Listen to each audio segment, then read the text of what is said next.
Bismillahirrahmanirrahim. Assalamualaikum warahmatullahi taala wabarakatuh dan salam sejahtera buat semua. Nama saya Raudatul Jannah Binti Rahimi, merupakan pelajar sarjana muda pendidikan awal kanak-kanak dengan kepujian nombor matrikulasi 96093106032001 daripada OUM Tanjung Malim, Perak. Pada hari ini saya akan melaksanakan tugas yang telah diberikan kepada saya, iaitu tugasan HPEC 4103 Keselamatan, Kesihatan dan Pemakanan dalam Pendidikan Awal Kanak-kanak.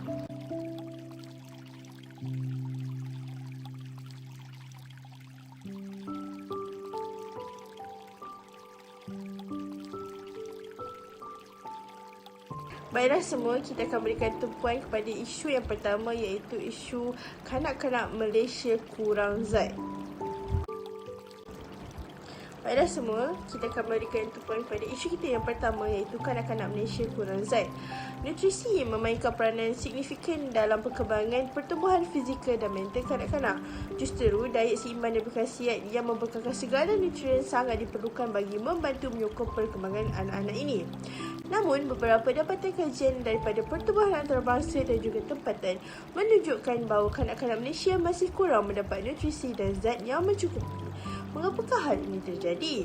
Adakah mereka terdiri daripada keluarga berpendapatan rendah sahaja seperti yang dimomokkan? Seterusnya, kita akan pergi pada isu yang kedua, iaitu isu pembesaran anak terbantut boleh dicegah. Doktor, kenapa anak saya tidak tinggi, kurang berat dan saya badannya pun kecil berbanding dengan kanak-kanak yang sebaya dengannya? Pertanyaan inilah yang selalu ditujukan kepada pakar pediatri oleh ibu bapa yang bimbang akan kebesaran anak-anak mereka menjadi bantut.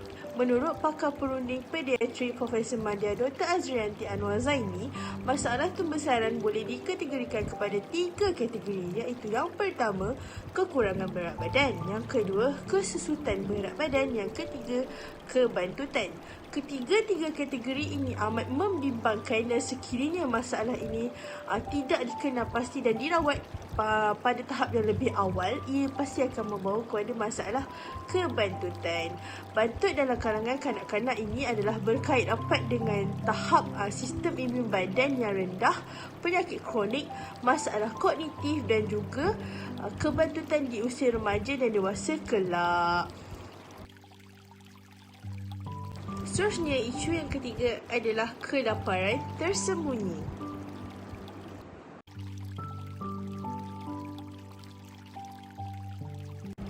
Ramai rakyat Malaysia tidak menyedari bahawa kekurangan mikronutrien yang turut dikenali sebagai kelaparan tersembunyi boleh menimbulkan ancaman besar kepada kesihatan. 1 daripada 3 keluarga di Malaysia berpotensi mengalami kekurangan zat besi, kalsium, vitamin C, vitamin D dalam diet harian. Pada masa yang sama, 1/3 daripada kanak-kanak di Malaysia berusia bawah 12 tahun tidak mengambil vitamin D dan kalsium dalam jumlah yang disyorkan, manakala 2/3 orang dewasa di Malaysia kekurangan vitamin D. Selain di Malaysia, kelaparan tersembunyi adalah satu masalah kesihatan global dan turut dialami oleh lebih daripada 2 bilion orang. Sekurang-kurangnya, separuh daripada mereka terdiri dalam kalangan kanak-kanak yang berumur kurang daripada 5 tahun. Isu ini kerap berlaku dan tanpa disedari, kelaparan tersembunyi boleh menimbulkan kesan negatif terhadap kesihatan dan tembusan terbantut, perkembangan kognitif dan juga fizikal kurang baik serta lemah sistem imun. Kesan kekurangan mikronutrien mungkin menimbulkan kesan jangka panjang terhadap kesihatan. Selain daripada itu, ia boleh menjejaskan pembangunan sosioekonomi, terutamanya dalam kalangan masyarakat berpendapatan rendah yang selalunya kurang mendapat bekalan makanan yang berkhasiat. Seterusnya, isu yang terakhir adalah isu obesiti dalam kalangan kanak-kanak di Malaysia membimbangkan.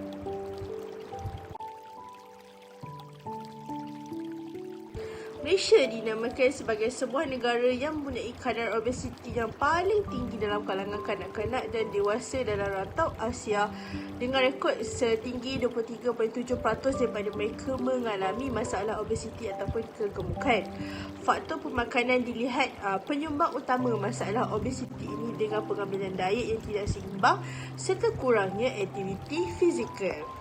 Pemakanan memerlukan keseimbangan. Obesiti sering dikaitkan dengan tabiat makanan yang disemai sejak kecil, di mana kanak-kanak ini yang mempunyai berat badan berlebihan biasanya akan menjadi obes atau gemuk ketika dewasa.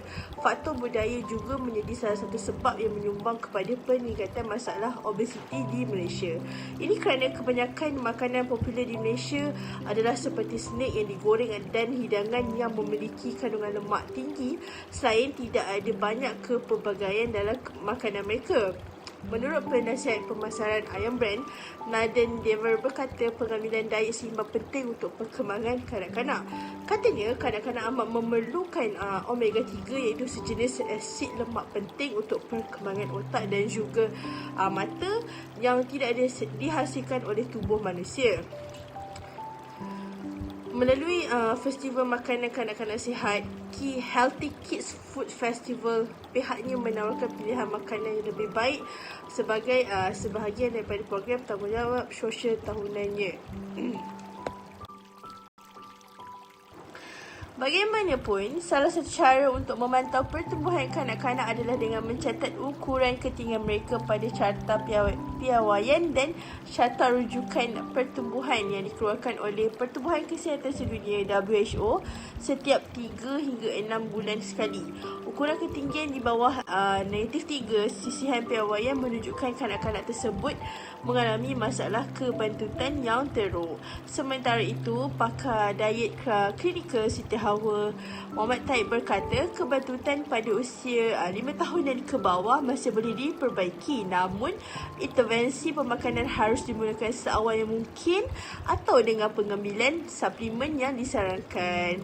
Kanak-kanak memerlukan pemakanan yang lengkap dan seimbang untuk mengejar semula tahap tumbuhbesaran mereka.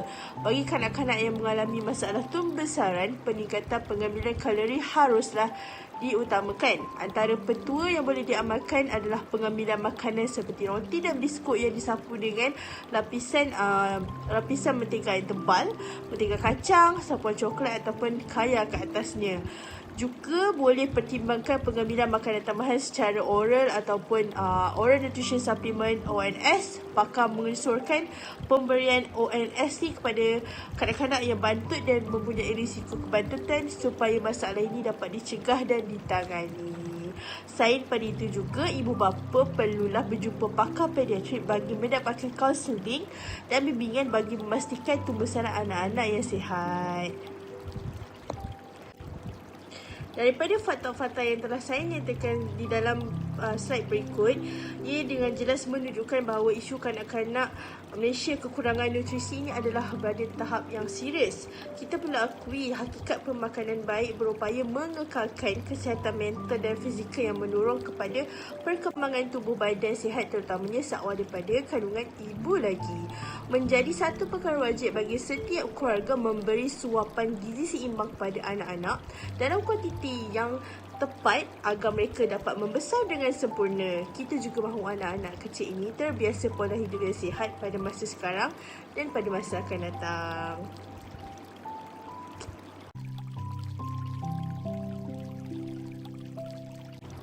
Maka dengan itu berakhirlah isu yang ingin saya kupaskan berkenaan pemakanan kanak-kanak di Malaysia. Memang tidak dapat dinafikan amalan makan secara sihat adalah penting bagi kanak-kanak ini. Ianya bukan sahaja penting untuk pertumbuhan dan juga perkembangannya, tetapi juga untuk mereka kekal aktif dan juga bertenaga. Makanan yang sihat dan berkhasiat itu penting untuk kanak-kanak kerana ianya membekalkan nutrien untuk perkembangan dan pertumbuhan, membekalkan tenaga untuk mereka menjalankan aktiviti fizikal dan juga membantu menguatkan sistem ketahanan badan yang dapat menghalang mereka daripada mendapat jangkitan penyakit. Maka dengan ini berakhirlah sudah tugasan saya untuk kali ini.